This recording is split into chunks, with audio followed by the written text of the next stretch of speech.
Hi, I'm Rob Vanstone, and welcome to the latest Rider Rumblings video podcast, audio podcast, whatever medium you're using to listen to us or watch us. We thank you.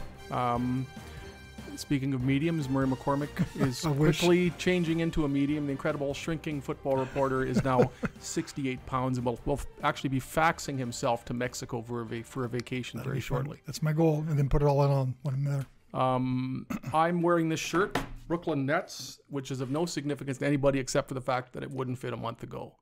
It was a bib. So that's my good things. Weight progress report.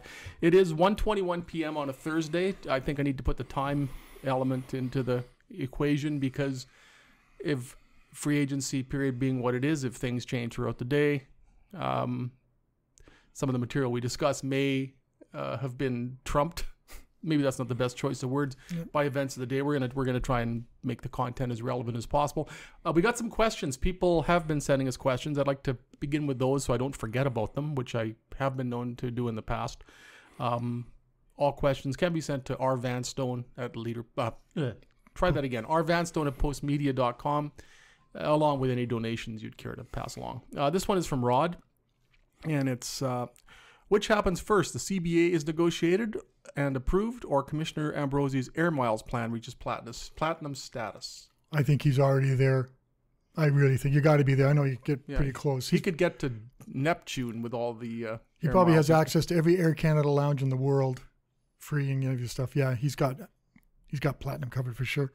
You know, it's they're not going to be able to be discussing this or the CBA until March. Apparently, this is by mutual agreement. The players had to give the league notice of when it was ready to negotiate, but apparently the league had some say or some input into that, and there was sort of a mutual agreement that was a smart time to start. I still don't understand why they haven't been talking. They have been talking. They've been meeting monthly. More frequently, more productively. It hasn't affected the free agency situation as much as people might think. I don't think it's affected it at all.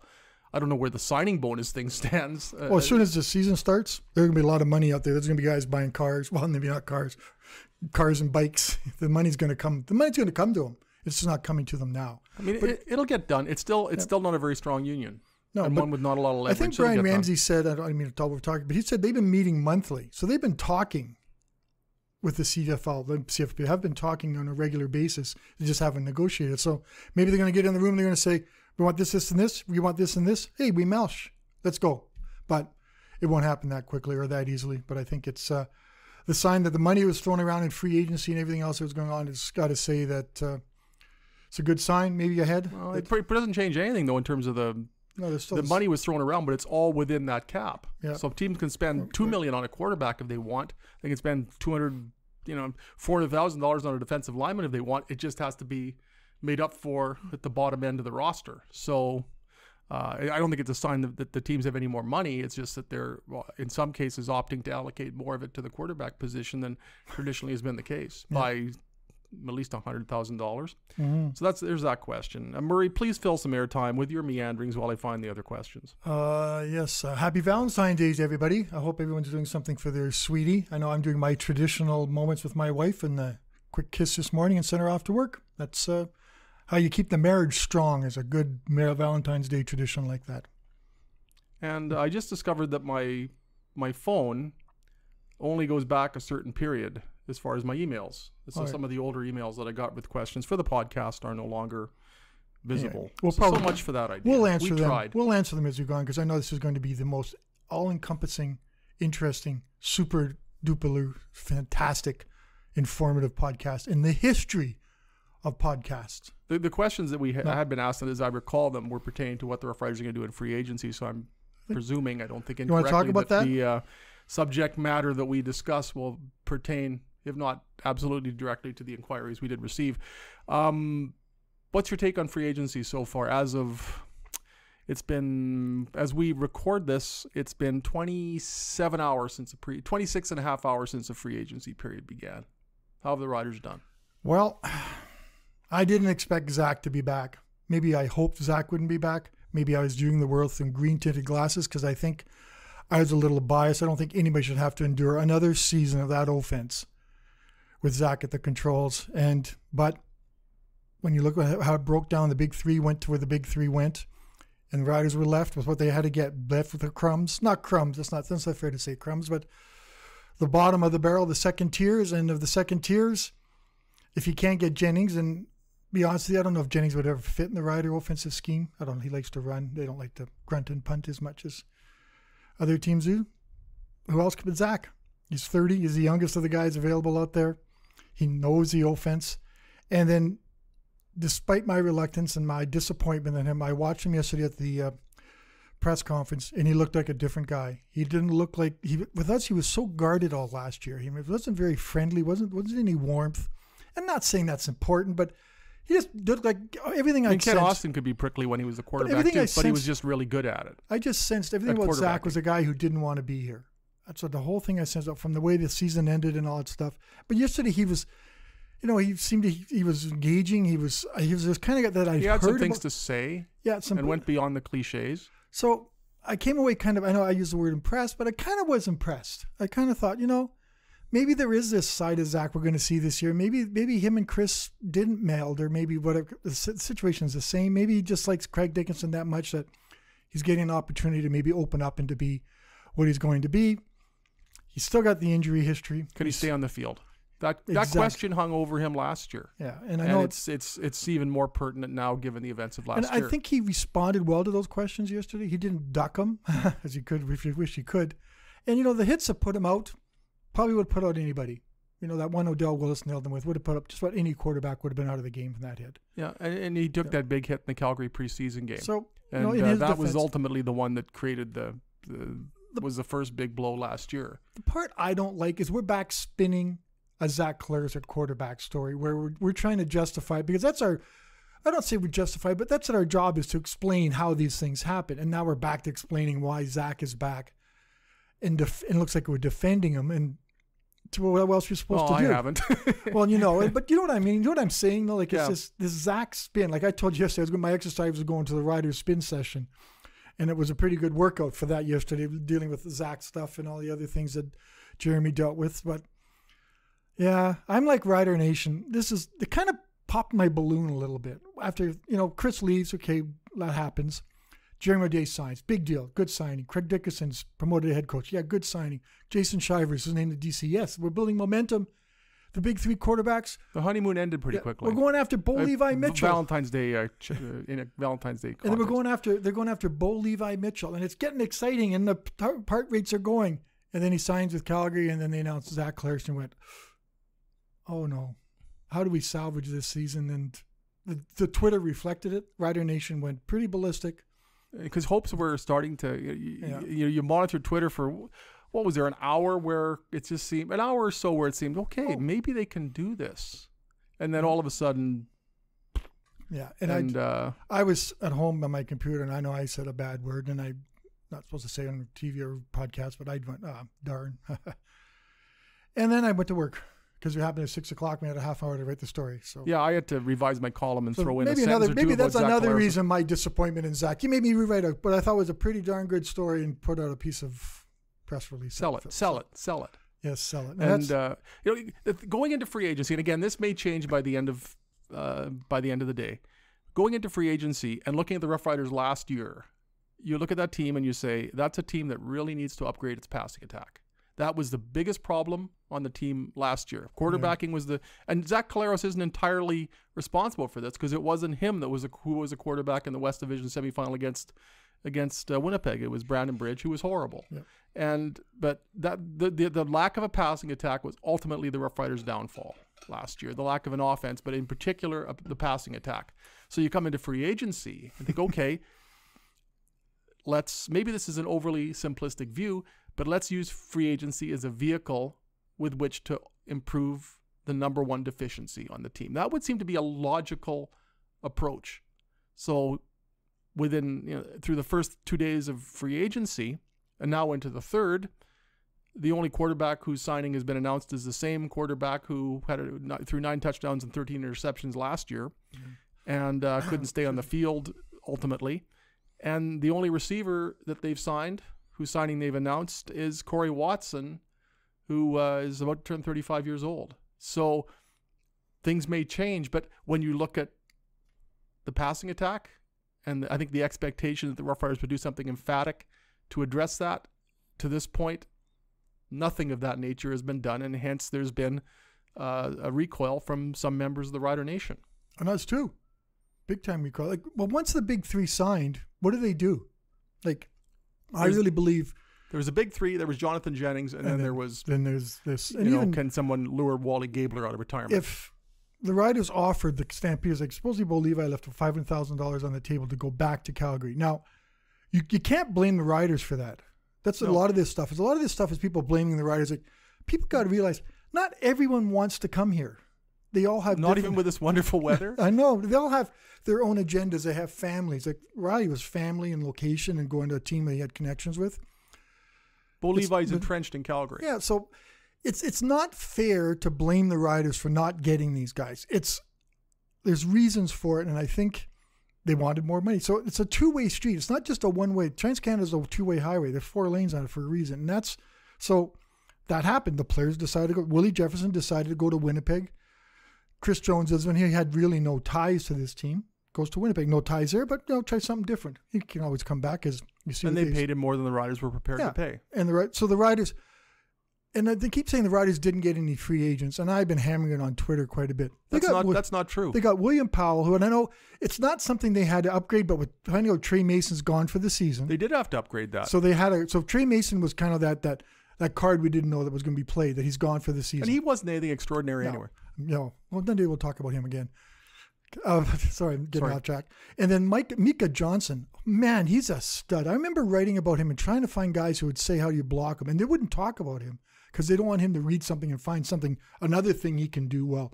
Power, speed, personality. He wants to be here. He's the highest paid defensive player. I know it's not the flashiest position as defensive tackle, but you look at that defensive line. He made it a flashy position. You look at that, 14 sacks of the defensive tackle. One behind the league leader, Charleston Hughes, and he's playing as an interior defensive lineman. So he draws double teams almost all the player. time. Yeah, he draws double teams almost all the time, and he's in the backfield almost all the time.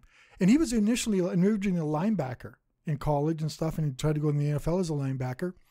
And you got turned into defensive tackle by the Stampeders. Isn't that what happened to us? Once upon a time, we were linebacker sized, and then we became lineman sized. I was offensive lineman sized. I like to think I'm a linebacker now, but hopefully, maybe. Sorry not. For the diversion. That's okay. But back to my end. So that's a good signing. AC Leonard. I know AC Leonard is the poor man's Willie Jefferson, I guess, but he's got to have a defensive end, and I think the way he came a bookend to go with Charleston Hughes. So you think this is what a thought I had last night when I was laying there. Went, imagine this defensive line if Jefferson had signed Jefferson, Micah Johnson, Zach Evans, and Charleston Hughes. Is that a monster defensive line? That'd be. I don't think the CFL would allow that to happen. That's just too good of a defensive line. You wouldn't need defensive backs. Instead, it's still a pretty good defensive line. They come back with AC Leonard, Johnson, Evans, and now Hughes. And it's a good defensive line if Charleston Hughes can get back the first 2/3 of last season. He tailed off, and he knew it when I think that's related to the DUI and everything else. So I'm not saying that off-field distractions are a distraction. But he stopped being a factor, basically. So hopefully he... 2 sacks in his last 7 games. Exactly. Last 8 if you include the playoff game. And he was routinely putting up pretty good defensive tackle totals too. And then over those last 7 or 8 games, he didn't have more than 2. It's like he hit the wall last season. And we kind of wondered about that. And now that he's 35 years old, you wonder if he's got another season left in him. Is he the Charleston Hughes of June, July, and August, or the Charleston Hughes of September and October? Two different football players. I think Zach Evans comes back with something to prove too. I don't think he had the season he anticipated. He wasn't as dominant a force in there as he just was average. He was just an average defensive tackle. And I don't think he is an average defensive tackle. I think he's better than that. I think he should have a better season. But so they go with that defensive line they got now. So and then they throw in Deshaun Davis, one of the best special team players out there. And you have to have special teams guys. And especially on Craig Dickinson team. Yeah, you've got to have them. And I still haven't quite figured out Corey Watson yet. And I know you and I will look at each other going, I don't get it. Well, I think, why not sign Rob Bagg? You need a player of that description. So whether it's Corey Watson or it's Rob Bagg. They have that in Patrick Lavoie. Well, not as a wideout. No, that's true. And if you need a wide side wideout, Patrick Lavoie is more of a fullback, tight end, H-back type of player. slot yeah. back. But he can use him in a variety of places. But he's within the hash marks usually. You need the wide side wide out, the position immortalized by Joshua Stanford last year, and who signed with the BC Lions. Yeah. So amazing. You've got to fill that slot regardless of who you sign, whether it's Rob Bagg, whether it's Corey Watson. Corey Watson's had a decent career. He's caught as many as 69 passes in a season. His averages, he caught 38 passes for 406 yards last year, which is pretty much what his average has been over 9 CFL seasons. So you know what you're going to get out there, and it takes care of that position. That everything changed when Jake Hardy experienced more knee woes, something that wasn't known when the announcement of the Corey Watson signing was made. So that makes sense. That one adds up. And I think, and in fairness to Rob Bagg, he came back last year, he hung around with them all last year, and he couldn't get on the field. So I wonder if that says something. Maybe that's the numbers or whatever's going on. For some reason, Rob Bagg didn't really contribute last year. I think it has more to do with the Rough Riders than Rob Bagg. Yeah, I know. So maybe he's a signing, maybe he gets signed something. He's going to stay in shape. And I can tell anybody they're listening to this, Rob Bagg will be in shape, guaranteed. And he can still contribute to some teams in some ways. I hope he gets that chance. But, the rest of the receiving core, I know we're kind of remiss. We should have studied what remaining receivers available. I just looked at Darrell Walker. There's Darrell Walker. Still naming Roosevelt out there, yeah, which is interesting. I know last year's anemic offense contributed to his season, but he's been a little banged up. And, he's 31, I think. He's not played more than 14 regular season games for the Rough Riders. If you can get, let's say, a 26-year-old receiver, and sign him instead of a 31-year-old receiver. Less cost. That might be where you lean on Paul Jones and say, okay, find me somebody. I still think Naaman Roosevelt's got a lot of game left. Oh, yeah. The West Division semifinal, for example, he was open for 2 touchdowns, and the quarterback didn't get him the ball. In one case, unless Naaman Roosevelt was masquerading as an upright, he wasn't going to catch the football. Yeah. So how do you blame Naaman Roosevelt? Should have had 2 touchdowns in that game, and the Rough Riders should have won it on the basis of those touchdowns. So how do you say that he's a player in decline when he's wide open?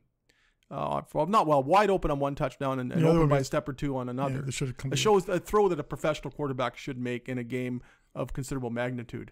Well, do they have one now? And does Zach make that throw? Zach would have made that throw. Yeah. That's a rudimentary, basically an out route to the left corner.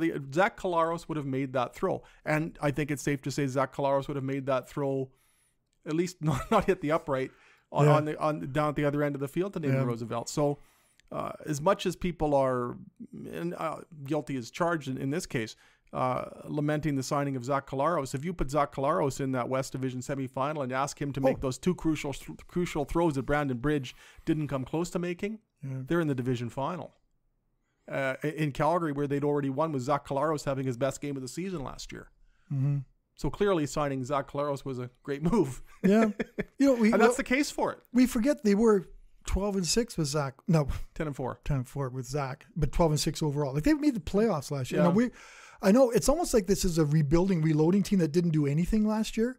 They were second place, and somehow, having the worst offense in the history of sports, managed to host a playoff game and came within having a decent arm quarterback of going to the next round. So the thing is, the number 10, the 10-4 record under Zach Collaros has been thrown about, but I think you have to look deeper into those statistics to get a gauge of Zach Collaros' effectiveness in those games and his influence upon the outcome. If you look at the 10 games that the Riders won with Zach Collaros as a quarterback last year, the other team actually scored more offensive touchdowns, 19 to 17. And one of the Rough Riders' 17 offensive touchdowns with Zach Collaros as the starter was on a 1-yard run by Nick Marshall after Matt Elam returned an interception 53 yards to the 1-yard line. So Zach Collaros wasn't even on the field for that abbreviated possession. So it's essentially 19 to 16 for opposing offenses in games started by Zach Collaros. Plus, Riders won those games by a total of 74 points. And over that duration, the defense or special teams accounted for 64 points, nine defensive or special teams touchdowns plus a 2-point conversion. Zach Collaros throwing to Naaman Roosevelt. So there's only, if you look at the influence of the defense in the games won by Zach Collaros, I think that kind of is kind of a drag on the appraisal of Zach Collaros' effectiveness in those situations. Plus, he threw two pick sixes in the games they won. So, boy, you're sure putting up a lot of reasons not to sign him. Well, was it was it Zach Collaros who was the impetus or a driving force behind those victories? In some cases, yes. That's why that win-loss record is. It's a bit of a mysterious number. Although, actually, if you dig deeper into it, the best case in to defend Zach Collaros is not in terms of the touchdown production when he started, but the field goal production. When Zach Collaros was in the game, the Riders kicked 36 field goals compared to the opposition's 20. So in that case, they outscored the opposition by 16 times 3, 48 points. And on 20 of those 36 drives that ended in a field goal, the Collaros moved the ball 40 or more yards. So he did a nice job of putting the Rough Riders in position for Brett Lowther to kick some field goals. You may look at it at the other end of the spectrum and say, well, those drives stalled. But he still put them in position for points. So I don't know if that's much of a marketing slogan. Come watch the Riders and see Zach Collaros to kick field goals, set up for field goals. But he had some really smart marches with the Rough Riders last year in games they won, but not necessarily drives resulting in touchdowns. So there's not you look at the 10-4 record with Zach Collaros as a starter, and you think, okay, well there you go. But if you look more deeply into the numbers, I don't think they're as flattering. I don't think they're an ironclad case against bringing him back, because again, I point to those field goals more than anything, but it's not like he's a 10-4 quarterback based on the numbers. Other numbers. Just to get your a little turn. bit. That's my tangential contribution to this podcast. I'm baffled by the numbers, baffled by the baffle garb. What about the quarterbacks? Baffle gab. Baffle gab, sorry. What about quarterbacks? What do you think of the money thrown at Mike Riley, $2.9 million? What it did. That's what you have to spend. Bo gets $700,000, and Harris was $500,000. Do you ever think you'd be in a league where on a free agent, those kind of money, like that kind of money would drag the league down? Well, we've seen it before. I mean, Doug Flutie made $1 million, but there wasn't a salary cap at the time. Right. But that's just so much. It's just that's such a percentage of your cap gone. And so how do you manage that? And the salary cap, I'm trying to remember what it was, 5.2, 5.1, 5.2. It's not going to go up that to represent those kind of monies. No, but if you don't, the thing is, if you don't have the quarterback, you don't get to the Grey Cup. You don't win the Grey Cup. Not since 2001 when Marcus Crandall and Calgary won the Grey Cup has an unexceptional quarterback. Sorry, Marcus.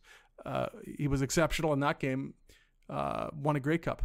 So you look at the past 17 Grey Cup games, and they're all above average quarterbacks. People may say, well, Kerry Joseph. Well, Kerry Joseph was named the most outstanding player in the league in 2007. Mm-hmm. So I would say that you could make an argument that Kerry Joseph for that period in time was exceptional. So it's a virtual guarantee that if you don't have one of those upper crust quarterbacks, you don't get to the Grey Cup. Now, what hasn't been tested yet is spending this much on a quarterback and seeing if you can get to the Grey Cup. What impact does that extra $100,000, extra $200,000 have on your that the quarterback is getting have on your roster? Does that impede the chances now of a team? Has it crossed that threshold where what does that do to a locker room? Having a quarterback are outweighed by the detriments in terms of the salary cap? I don't think it has any effect. The players get what they get, eh? I think it's generally accepted that the quarterback gets a lot of money. Yeah. And if you're number 46 on the roster making $55,000, $60,000, whether the starting quarterback's making $200,000, $300,000, $400,000, $500,000, $600,000, or $700,000, you're still looking at that and saying that's a lot of money. Yeah. So I don't think that dynamic is going to change. Now, if that guy helps you win, then you get some nice supplementary income. Is it life-changing money? Like you sign an NFL contract, your second one, that's life-changing. Is a nearly $3 million? Does that change on his life? He's still got to work when he finishes. Well, it's not guaranteed money for one. So even Micah Johnson got $250,000. That's a good salary, but it doesn't change. It's not going to change his life. He's going to have to work again. He's going to have to be like a regular Joe. He just 1 year he's going to make $250,000, and you hope. You always watch Tony Dungy. He gives those extras to the NFL guys. You only need one car, you need one house, you need one of this, and maybe they don't go out and go crazy on that kind of money. But it's CFL money isn't life changing. It can be if you look after it. Darian Durant has set himself up tremendously because he was smart about his money. Yep. And I don't recall the exact quote, but Darian at least said he's very comfortable for the rest of his life because that was the interview that you did with him at the was it the Rams banquet? The Rams dinner? Rams breakfast. And Rams breakfast. So He's smart. He's smart. Darian's a smart guy. Others don't have the same. Most of us, I hate to say, even university educated, we don't come out of university knowing how to manage our money. And we're doing newspaper money. It's basically you manage it check to check. Isn't that the way you do it? You have money left in the account at the end of the paycheck. Good thing, you can buy something else. But so these guys come out of university, most don't know how to hand manage their money, how to do those kind of things. Not most of them, but a lot of them do. The smart ones do. I think Willie Jefferson. You have a good agent. Willie Jefferson's a smart guy. I think he knows what he's doing. I think talk to guys like Sam Hurl, another guy. I think he's putting his money. He's got a good agent. To Dan Vertlieb. Maybe we could talk about Dan Vertlieb's effect on this league right now. The VFL, the way that's really good for him for getting these guys. But is that much power in the hands of one agent good for the league? Well. Yeah. You've seen it in baseball when Scott Boras has pretty much monopolized the market of key players. Now that's come back to haunt some players recently, but there's always going to be that dominant agent. In hockey, you've seen it where Don Meehan had virtually everybody once upon a time. Yeah, that you have that situation. In the CFL, it's pretty much always been Gil Scott. Dan Vertlieb over the last decade or so has become a major player. And aside from that, there's not a lot of... no, there's not a lot of guys. Well, you ever heard Jonathan Hardaway's name thrown around much? And he's a guy since Josiah St. John. And he's a guy, and I think there's another receiver too. I'm trying to think. It'll come to me. He's a guy who kind of overvalues his CFL players, I think, and he keeps them out of camp, and he's very aggressive. He's not very...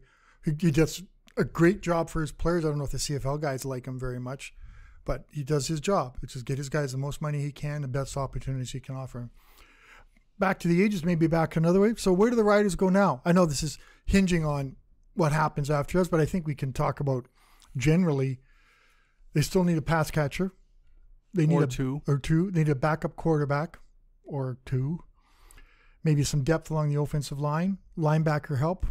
Yeah, I mean, there's still the Sam McGuavin situation. And how do you find a player to replace him? Now, this has happened before. Once upon a time, the Riders lost George White. And people said, what are they going to do to replace George White? Yeah. And Roy Shivers brought in Reggie Hunt, and Reggie Hunt's now in the Plaza of Honor. So you've got to be able to. I don't think it's that difficult to replace a linebacker. You've got to be able. You got to be found linebackers and running backs, because every team seemed to have one really good one of those. Every college team. So I think you should. But Sam's going to be missed. I really think he was coming on, but he's gone for the NFL, and good for him. And I think he's going to do. And missed on special teams as well. Just such a good player everywhere. Yeah, he was just that type of player. And but who was Sam McGuavin 2 or 3 years ago?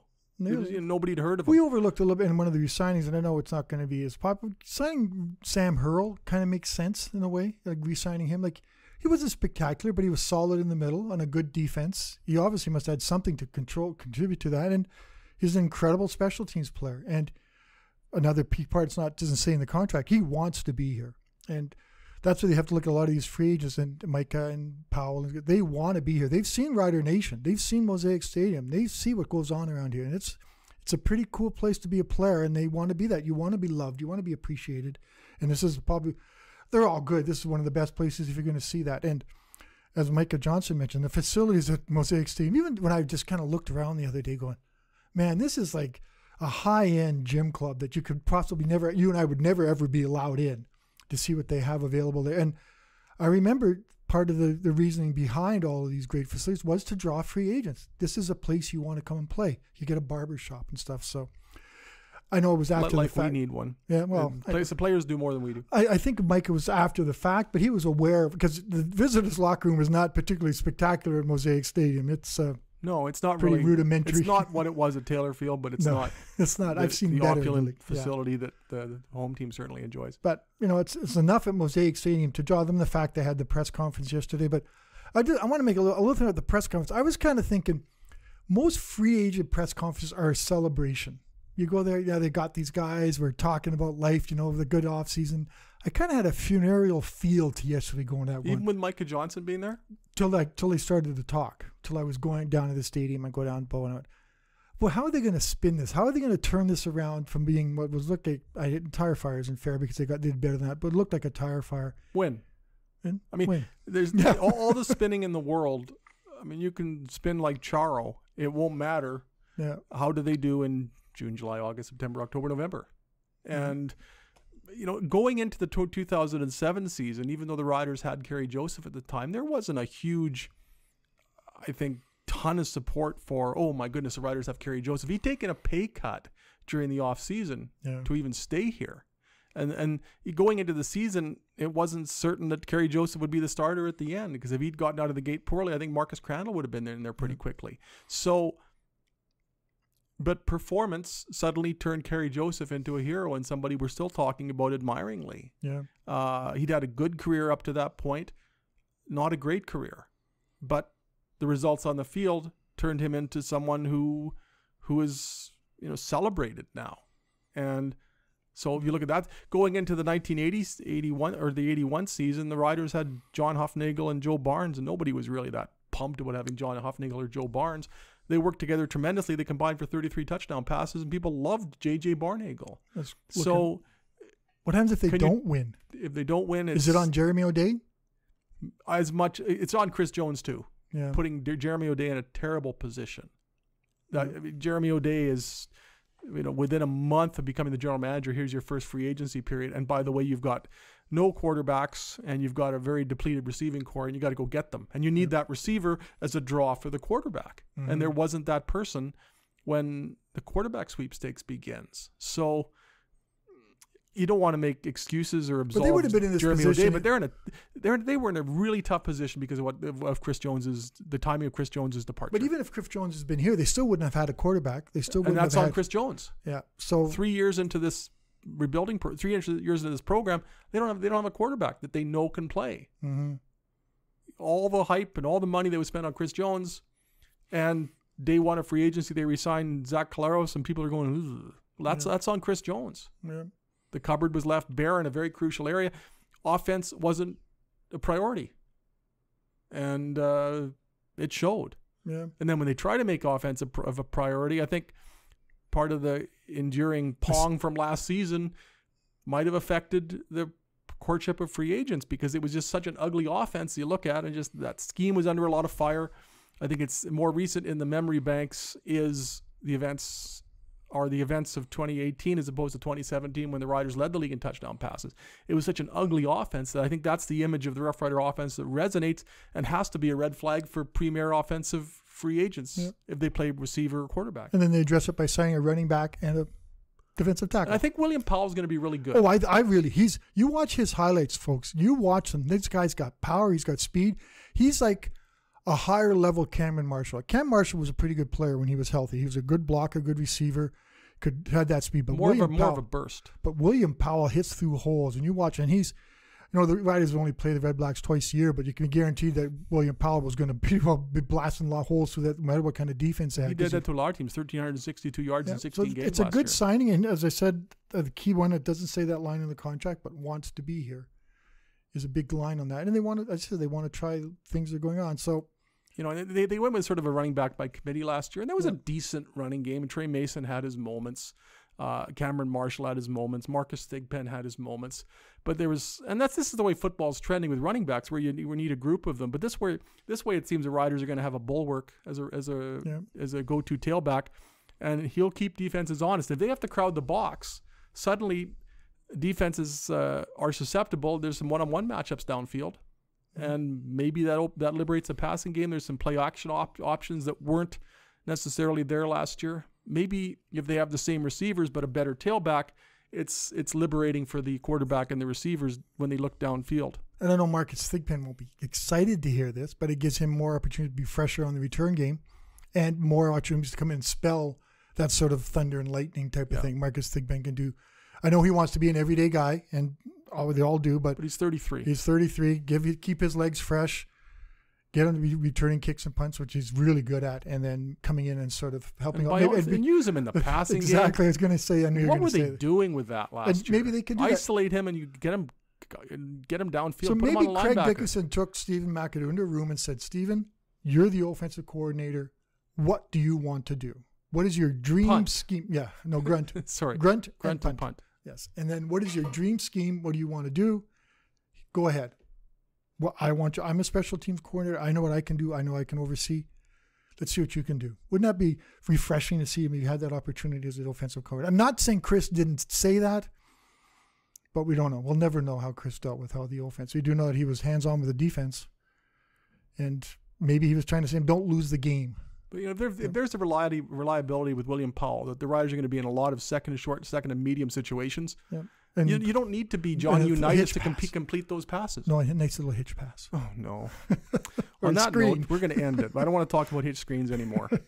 For the incredible shrinking Murray McCormick, who is now going to read our... Yes, exactly about that. Sorry about my voice today, folks, but please rate us on iTunes and leave a review. It helps us grow the podcast. If you'd like to send us a question, you can email Rob at rvanstone@postmedia.com, and we might read your questions on the show if we can find them on Rob's phone. Sorry Thank you about very that, much. folks. Sorry. All the questions I got were well before the free agency period, and you I can think also some of the answers were you apparent. can tweet us too. We kind of talk to people on Twitter. Yeah, I'm at Rob Vanstone. But just don't swear at me, okay? I'll respond to just about everything else, but really. Somebody swore at you? I had some guys. I'm sorry about that. I didn't mean to. No, I know. There's a lot What of did he anger. say? Let's talk, FF. No, it was profanity. And there's a lot of anger out there. And I don't mean to say that I'm thin-skinned, but we're the messenger. I have nothing to do with the team. I don't know why people, maybe I shouldn't take it personally, and I don't, but I will respond. The block tool is a wonderful thing. I will respond to every sensible request and post. If you're not sensible, sorry, folks. Yeah, a lot of the, I have the threshold I have with anonymous accounts. Yes. If they're snotty or abusive, they get blocked pretty quickly. Yeah. I have a lot more patience for somebody who puts their name beside what they say. They can say whatever they want about me, but their name's beside it, and I know who it is that's saying it. I'll likely engage with them. Yeah. But I'm pretty impulsive when it comes to, you have no name. You don't even know your name, and you can't spell goodbye. But if you'd like to engage with us and put your name in front of it, we could probably have a lovely chat. And also be patient. Like, you're the one person tweeting to me. I'm not saying I have that many followers, but I do have other people on them that I'm talking to. And there's actually work to be done too. Yes, and sometimes I don't tweet as much. I get complained about that, but I work. Well, last year I had somebody saying, "Why did you stop tweeting during the third quarter of the Rider game?" Well, my column was due a half hour after the Rider game. I had to write something. And we don't get paid to tweet. No, we do. We do it because we love it, and it's a way to interact with people, and it's fun. It can be fun. But just remember that we do have other jobs that get in the way of our other jobs. That's our whining and complaining for today. Yeah, we're happy to engage. Happy Valentine's Day again, Rob. Chrysula, thank you for putting up with me for... This is the first one was in 98, so this is the 22nd Valentine's Day? Yes, this is the 22nd Valentine's Day that I've actually had a Valentine. I'd never even had a Valentine on Valentine's Day before. Why I'm not the least bit surprised to hear February 14th was a pretty pathetic day. I remember, actually, it's 25 years ago, as we record this, I went to the YMCA at just after supper, and there were two people in the gym, and it was just at like 6:15 p.m., and there were only two guys in the entire gym. Me and someone named Michael. We actually had a chat. We're the Lonely Hearts Club in the downtown YMCA. So actually, I'm going to the YMCA tonight to commemorate that anniversary. Well, that sounds like a lot of fun. We'll see if Michael is still there. I got 38 years with my favorite Valentine, so we've managed to make it this far without going too crazy on Valentine's. I'd say Valentine's Day is for amateurs. I'm a professional. Happy Valentine's Day to you and Marion. And my girls. And happy Valentine's Day to Alice Valentine, my first Montreal Expos hero. You've been exposed. Sorry, my Alice Valentine. I wrote the first fan letter I ever wrote to an athlete was in 1980, and I wrote to Alice Valentine of the Montreal Expos asking for an autograph, and 2 weeks later, I got one back in the mail. So Alice Valentine, thank you for that. Awesome. So those are the guys you remember. All right, for Murray McCormick and Murray and Marion McCormick, I'm Rob Vanstone, and happy Valentine's Day to my beloved Chrysula. And we'll do this again next week if we're allowed to. Take care and have a great day.